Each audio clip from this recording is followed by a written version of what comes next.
So what's your podcast about? Okay, this is making me feel really uncomfortable. Not like it. Is my mic on? Okay. Well then, let's go. Oh, I should turn this off. All right, goodbye, TV. Bye. Goodbye, TV. Hello, world. Bye. Bye, Alicia. Hi, everybody. My name is Jamie, and welcome to the Quiet Coyote Podcast. Ow! That's our boy Clyde. I named him Clyde. Oh, Clyde the okay. Coyote. Hi, Clyde. Clyde the Coyote. Yes, welcome everybody to the Quiet Coyote Podcast, where we talk about sobriety without the silence. We talk about sobriety, mental health, wellness, entertainment, and everything in between. So I'm back again, like Backstreet. Whoop, whoop. I'm Jamie. John asked me to host. Once again, thank you so much, John. And this is our normal host, Mr. John Jeremy. Hey guys, how you doing? Peace. Peace up. Much peace. How you guys? I like your deep voice. Yeah, okay. Your DJ voice. My DJ voice. DJ Jeremy John. And today we have a special guest. My friend Marisa agreed to come on today. Hello, Marisa. Hi. Welcome to the podcast. Welcome to the pod layer, we were calling it. Welcome to the pod No, I love layer. being in the layer. The layer. You're on air. You're ready to go. Yeah. You got your Vans. You got your And your I jeans. have cheetah print socks I should have worn the cheetah ones today. I wore tracker print today. But I Wait, had you should cheetah have ones. those sneakers because you have the Van socks Yeah, on, Jamie. okay. Jamie Yeah. has the Van socks on right now. Yes, and you have, and I love I think cheetah print is a neutral. I don't know about you, but cheetah print is a neutral. Like, I'm like, Yes. oh, it's like a neutral print. But that's classic. Yeah. Cheetah print will always be like something that's a classic, trendy. No, Yes. I want to be Piece of 80 clothing. years old and be rocking my cheetah print. I will be 80 years old and rocking it with you. Yeah. We're going to rock the cheetah Exactly. print. Flannel, cheetah, certain leathers, you know, things like that. Like they're Staples. Yes. timeless classics, Yes, right? plaid, Exactly. checkerboard. I feel like they're all prints and neutral prints, honestly, you know? I like Paisley. Paisley. Yes. Paisley's fire. That's Yes. a good one. The Paisley is a good one. So, Marissa, I hear this is your first time like on a podcast. It is. How are you feeling on your debut? I'm feeling excited. I told you as we walked in, I felt like I was going on a first date. We're gentle. Yeah, no, this is great. We're so happy to have you here. Sorry to the audience. Sometimes we hit the mic and it makes noises. What called you to kind of come and join us today? What was like, what tickled your brain when I was like, I'm looking for people to come on? I know you were. And I was like, because I feel like I've always been curious about like podcasts and I can yap. So like I feel, and you're, I don't know, up my alley and the podcast is up my alley. So I feel like, why not? Why not? Absolutely. We first started yapping together.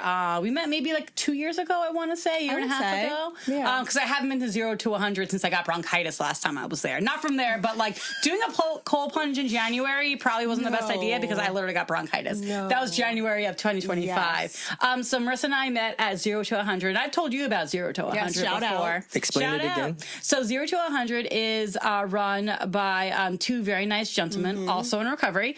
And it's 0 to 100 because it's like going from 0 degrees to 100 degrees. And it's about having these experiences through Wim Hof breath work and sauna and ice plunges to really push you out of your comfort zone and help you deal with the uncomfortable within your body, which, if there's anything about sobriety, it's all about dealing with uncomfortable feelings, physically, Absolutely. mentally, emotionally. So that's where me and Marissa first met. So we would be chatting and, we Yes. chat on the side because like only one person or two people plunge at a time. So we'd be able to get to know each other a little bit. And we're like Instagram besties. Like we share each other's stories all the time and connect that way. So this is the first time I'm seeing you in quite a while. So it's I so know. wonderful to see Yes, you. here I am. You got a lot to talk Yeah. about. So good. We got so much to talk about. So much to talk about. You're also an animal lover like Yes. myself. Tell us about your dog briefly or not briefly. My dog, Kyle. Yeah. Kyle the Goodness on Instagram. Follow him. My son. Shout out to Kyle. No, I rescued him like in 2020, like a lot of people did with COVID. But it's funny because he's literally my first dog ever. I always wanted a dog. Like period? Like period. Oh my God. Okay. No, I always wanted a dog. I was a cat family, Yeah. right, growing up, and I always asked for a dog, and they were like, "We can't." This swing one's that. easier. Have this. Yeah, and then this was my moment to actually get my dog, and he's a rescue. So like he's a mush, but he's like, there was actually a lot of healing work within having a dog because like I got a dog at 18 months old that was slightly reactive, anxious, and I'm like, oh my God, it's me. Yes, Learning how to regulate my nervous system has helped with my dog, along with training and all that jazz, and also just accepting some of his quirks. But he's a good boy. Oh my God, that's so true. It's like a child. No, Literally. literally A child. Literally, Kyle the goodest. He's the best. Kyle the goodest. No, like I definitely understand what you mean about like helping regulate your own nervous system when you have the animal. You know, I had 2 cats. You know, I only have Kimmy at this point, but you know, she had a brother named Titus who's passed now quite a few years.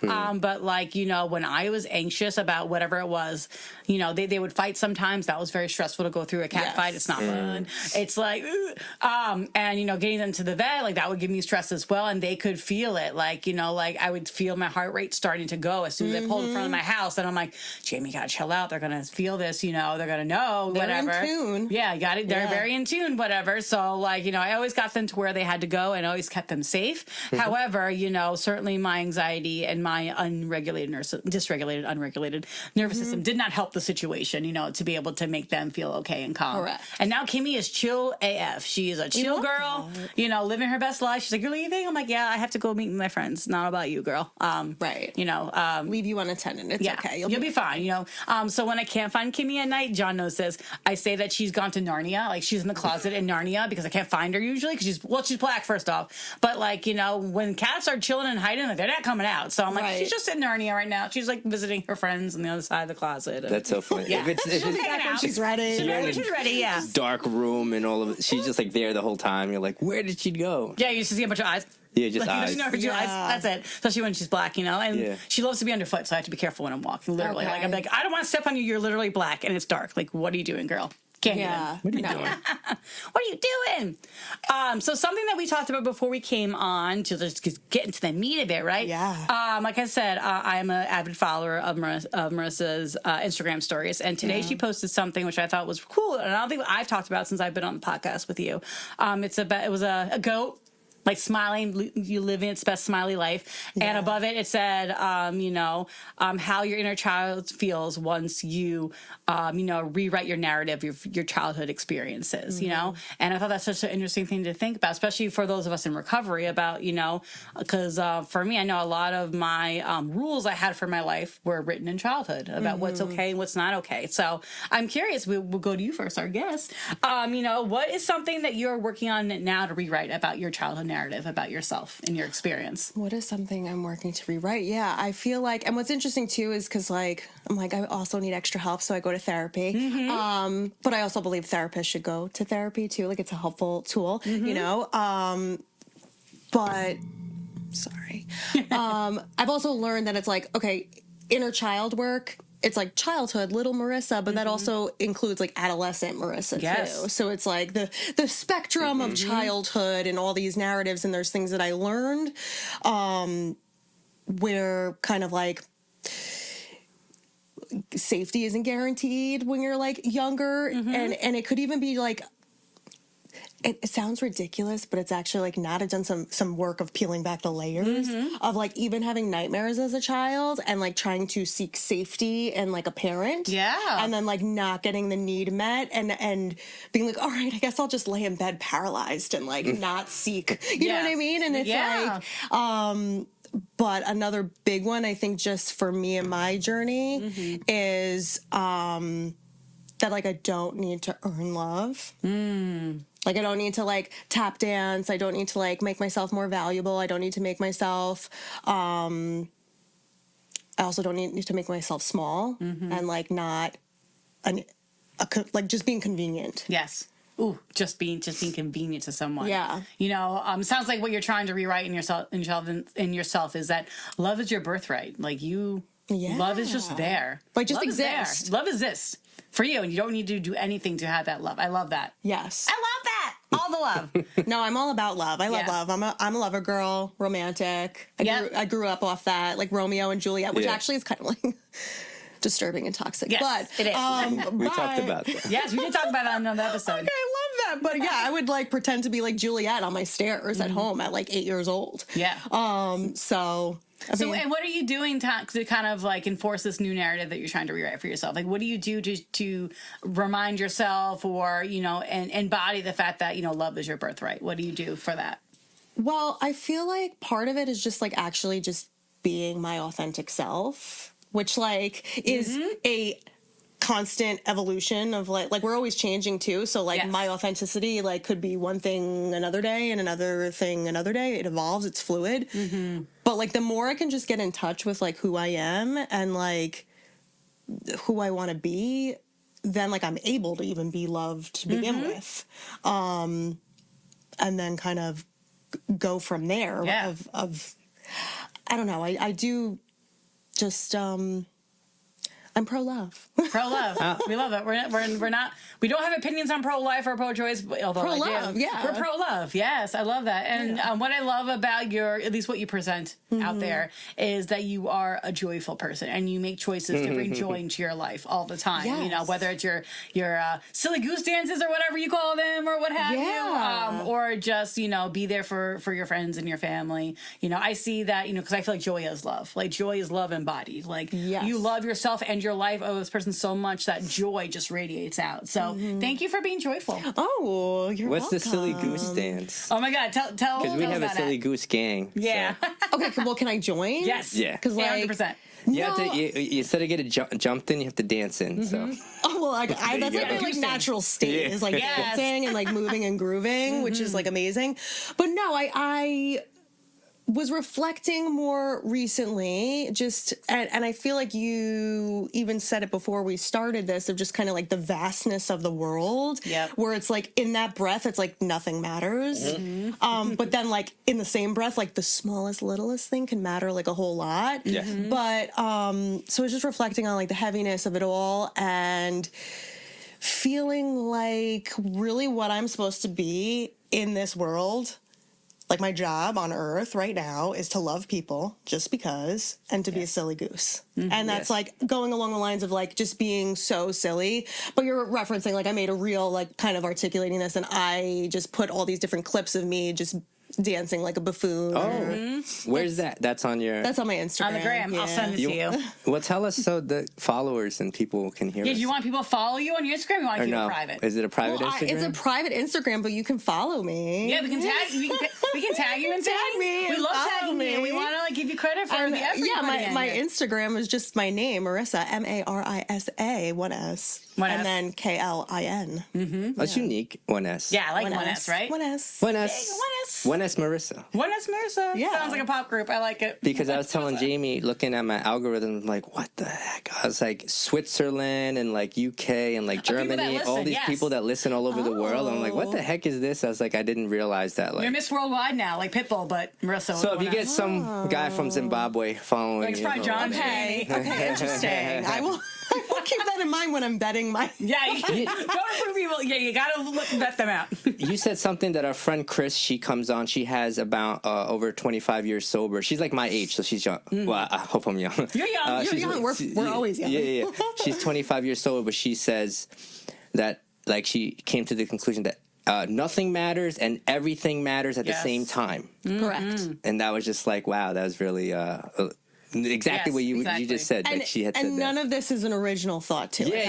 Where it's like we're all just like little pieces of things we've heard and seen and people we've loved and like memories and all these things. But like like everything matters and then everything doesn't matter, and just as much as like I am everything and I'm also nothing, and like keeping the humility, but then also keeping like the just like your existence is like a gift and a beautiful thing. It is, absolutely. It says that in here in the Bible. In the Bible. In the Bible, it says that there's a line that I love to use. It says that there's nothing new under the sun. So whenever I see a news thing or I see people getting riled up, I try to remember that like it continues, but I know the main part of it is saying that there's literally nothing new under the sun that has been done. Like whatever's been done has been there before. So yeah, keep it humble. I did have a question. How do you think? How was your child when you first came into recovery? So you I don't know your story. I don't know like what like how you're coming in sober. I don't know if it was like really bad or if it was a choice. Some people just say, you know, stop drinking. But like, oh no. So what do you think? I'm like, So when it comes into, let's say, your first day of like, I'm going to try to get sober, those few days, months, even years, like, what do you think your child was like at that point? well, I was still a child. I got clean when I was 19. So, like essentially still a adolescent, young adult. You were a teen. Child. I was a teen. I was a little baby. I know. And sometimes I'm like, oh, I'm not the youngest person in the room. Interesting at like a meeting. It's crazy. You spent almost half of your life sober and clean. That's so cool. Yes. And like the 21st birthday, you know, Wow, you what I getting did there? for my 21st birthday is I went out with my mom and my sister for dinner and we went Already to go wholesome. see Twilight. That was my Which one? The first one? The At that original? No, it time? was not the 20. It was not the first one. It was whatever one was out in what was that? 19. I'm like, I'm not good at math. 2012.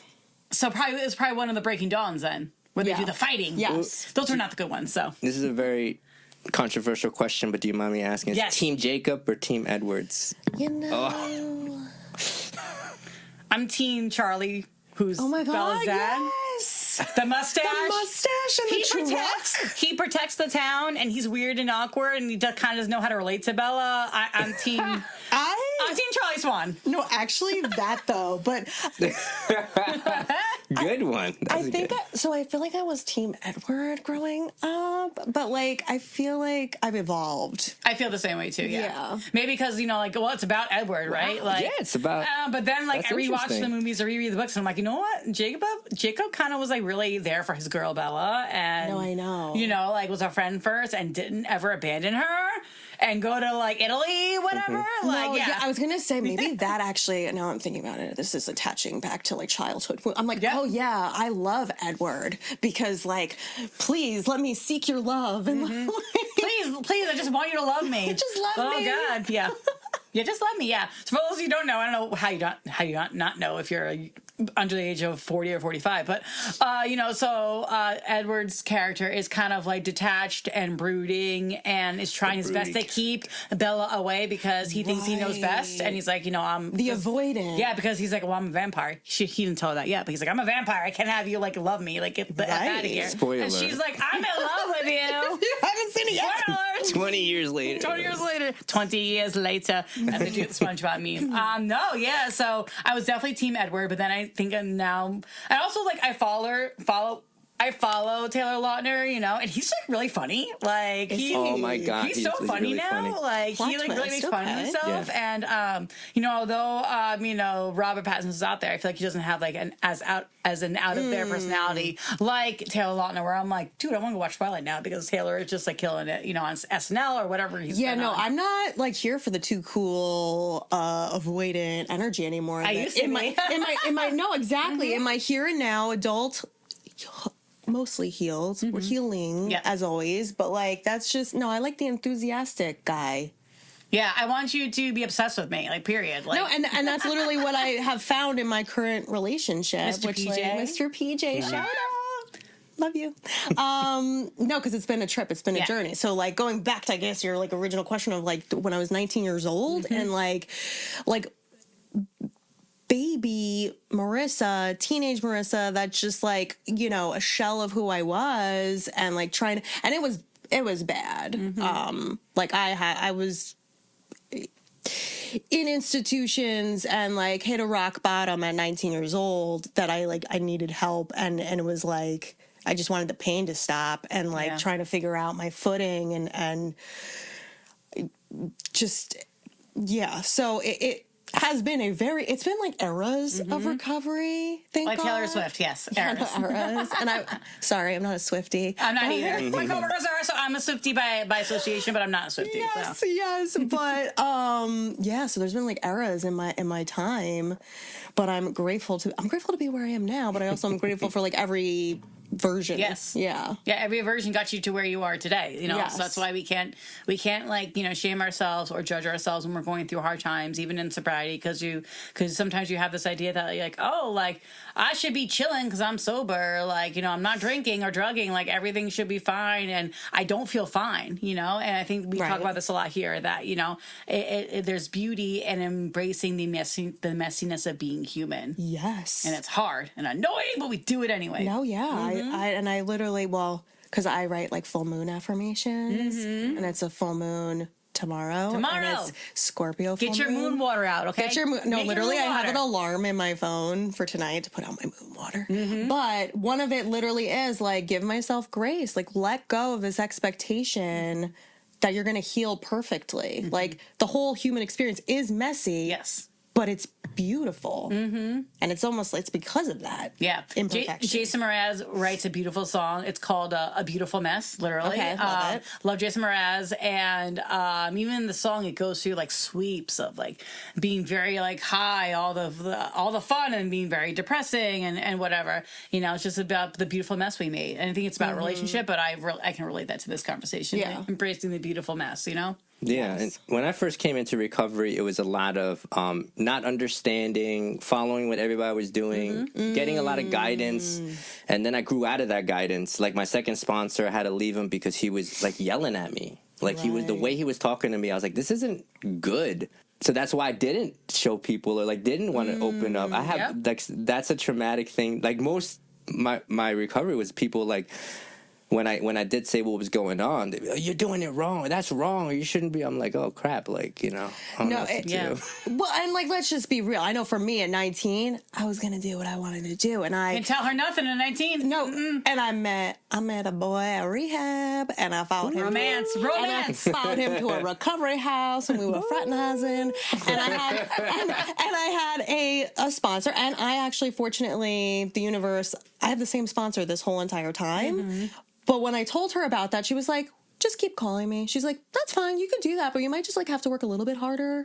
Yeah. Like in that's the different areas. styles. I had, when I was sponsoring one of our friends, like he was talking about dating. I was like, he even asked me like, what are your thoughts? I said, I mean, honestly, I don't have any thoughts on it. How about we just keep working on this stuff? I was showing him the material, and I was like, let's keep working on this, and you just keep calling me. I was like, let's put it this way. I said, this will make you better. So as you get better, maybe your decision and thinking will get better. Yeah. Boom. That's all it was. I was like, you know, and I just said that I was going to be there for him. I wasn't stopping him because what happened was they were going to do what they wanted to regardless. Exactly. Right. They're going to do 100%. That loving your sponsees with detachment is so hard, and I had to learn that very early in my sobriety. That like I was, you know, matching up my sobriety with how well or how not well they were doing, as if I'm God. We all have those moments in life, right? And I'm like, you know, it's literally their life. Like this is their life, their choices, you know, and whatever they choose to do or not do, or however they blame me or whatever the case may be, like. I am doing this voluntarily at the kindness of my heart because I believe in recovery and I want to help people succeed. I want to help people feel supported, you know, because that was like one of my thinking about what we were writing from our childhoods, you know, what narratives. My childhood narrative is like, I'm alone on an island and no one will ever help me. Like I turned to adults in my not even my young child, like I was 19 actually when I had a very like traumatic experience with my mom, you know, I disclosed something very personal to her and she apparently knew about the predatory nature of, oh, you knew about this? Like he did this before and you didn't do anything? And you thought because I was a girl that he wasn't going to do this to me? Real. It's fine. But yeah, so like, you know, one of my things I had to rewrite was that, you know, like no one is going to, you know, no one's going to help me. I'm not going to trust anybody. Like no one's trustworthy. Like I'm just going to keep everything inside. So, you know, I feel like that kind of played a part in the way I first started to sponsor, where I had this idea of like, I need to help these people. I need to save them. I need to be there for them no matter what. Like I'm going to pull them out of their own stuff. I'm not going to do that. I can't do that, you know? All I can be there is just to be the rock, right? Just be the rock and let them lap up against me like an ocean, or let them rain down on me, or let them just be the sun and dry me out or whatever. But like, I just have to be there, you know? And I feel like that's something that, you know, comes from time in the program and comes from experience of having those few experiences where I'm like, oh God, like I need to like kind of take a step back here. Like I'm getting a little too involved, you know, in their choices and what they want to do, you know? Right. I love that because that shows, because sometimes like for me, I was so unstable and I was so all over the place. To have somebody that was an anchor, that they're there. They're calm. They're peaceful. They're like, hey, you know, like, let's talk because I don't know.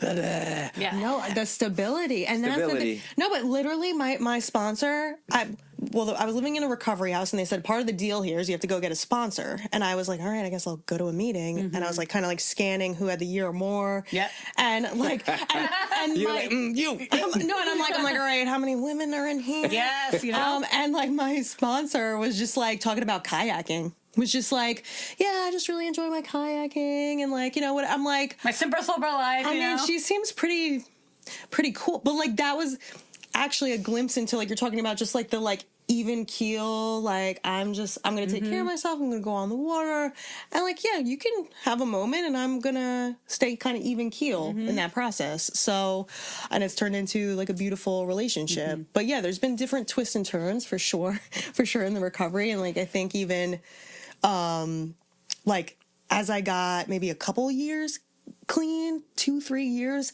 I also think I went through an era of just like parroting. Like you kind of alluded to, like parroting what I heard, and like maybe be, like, I don't know, thinking I knew who I was, you know? Like, what are you doing here if it's a 12-step program, why are you not working the 12 steps? And like, I am so not that today. Like, it's like, however you want to recover, man, like you do you. We're here. Yeah, we're here. Tools can help you. The steps can help you, but it doesn't have to be so aggressive and confrontational. Yeah, I'm sure that we get plenty of confrontation in our life outside of a 12-step recovery program. So we don't need to be, I don't believe in that kind of energy. I don't believe in confrontation. I don't believe in yelling at people like, what is happening? Like that's nuts. That story, that's nuts. I know. I also feel like it's like OG way of like, like sit tough down love. Let's go and shut up. I bet no. No, this guy, I remember, like, I didn't like talking to him. That went fast, but I know. like, I didn't like talking to him because like he put too much input, like unsolicited feedback or things I didn't ask for. I remember once driving and I was talking about like maybe going to a doctor and like maybe going on medication or whatever, but he was, chemical imbalances don't exist. Like he was, it sounded a little conspiracy theorist type of way, but I let him talk, but because like we talked about before, I already made up my mind that I'm going to talk to doctors, get their opinions. Wasn't seeking medication or not, like, but I wanted to talk to professionals. Right, we're going to seek professional guidance on certain matters that warrant and not the dude that whatever has like just 12 back. You got had 8 or 12 years sober, and he's just like saying his opinion that he read an article somewhere. Like, he did the Google, you know. He did the Googs. But I guess the more time for your own self, you use that discernment of like who you're gonna choose to sponsor you. But also, like, in his defense though, which is also my thing, like he has a lot of trauma with like people dying. Like, I shared this. My first sponsee died. Like, I found him dead. Yes. So damn. That definitely colored my experience now with sponsoring people. Like, I noticed that. Like, I know that. Like, I don't let anybody get too close. Like, before that, I was like, oh, I love you, man. I would tell people I love them. I told him I love him. And after that experience, I remember still sponsoring many, many, many people. But they'd be like, oh, man, thank you so much. And I love you, man. I'm like, yeah, man, I love you too, man. But like, I don't know. 1 minute you're here, next minute it's nuts. 1 minute, you're gone. Yeah, just like being like, I remember someone saying somewhere, sometime in my life, I don't know. I heard something once. That's what I'll say. Yeah. That like, like being sober and being spiritual is like just being like a live nerve ending. So like all the time you're feeling and you're like, oh God, like, sometimes your little nerve ending's a little bit more sensitive than others, And so I can totally understand how if you were in your nerve ending era. I want to put my fake hair. But if you're in your nerve ending era, you have to do what you can to protect yourself. Like, pain is there for a reason. Pain is there to pinpoint, where care needs to be attended to, whatever care means for you, So that definitely makes sense that, you have to, that you feel like it's not easy for you to let people all the way in, in that way that you did with that sponsee. You know what? I like that. How long you said before the podcast you had 16 years sober, right, Queen? 16. Congratulations. 16. My sponsor got sober at 18. He has 17 years sober. Yeah. So same thing. Very similar. Shout out to the team. Shout out to him. And you know who he is. his just calmness. Like I said, like Chris, like her calmness. Like my friends that have many, many years. Just their understanding of like, because Chris is always like, yeah, man. Like I could tell Chris anything, she'd be like, yeah, man. Yep, that's how she is. Like, just like it's like what hold space. Like leaving like it's life. Life is hard with or without addiction or alcoholism. Correct. It is. Facts. Correct. You know what I'm saying? So add that on top of that. Add mental illness, add trauma, PTSD. Like, So, like 3 years ago, sorry, microphone. I talk with my hands. That's okay. You're that's the I'm thing. assuming you're Italian because you talk with your hands. I mean, you know what's funny? I'm actually not even Italian. I'm That's just like so funny. a cluster of a bunch of things, Yes. and I'm from Long Island. Yeah, That's we why. Island. No, but like so. I ended up at 0 to 100 one because I know Jeff and Justin that run it. But 3 years ago, I went through my divorce, and that kind of like pushed me to really confront myself and like the fact that like I've done all this work, I've been clean for this long, I've been in therapy, I became a therapist, like all this stuff, and then I'm still living in survival mode. Like there's still just this like baseline of hypervigilance, and like through certain, the ice baths can be extreme. But there's a lot of different, I do silent meditation, I do different practices to kind of like calm that. I know, I told them, I haven't been back since June, and I told them, I was like, the problem is with the winter sessions of going into an ice bath is like, I'm just actually not in that much emotional pain right now. Yeah. Yeah, we're actually doing really good right now. Like, what got me in an ice bath of 30 degrees in winter was that I was going through excruciating emotional turmoil. This is part 1. Check out part 2 next time. okay, this is making me feel really uncomfortable. Not like it. Is my mic on? Okay. Well then, let's go.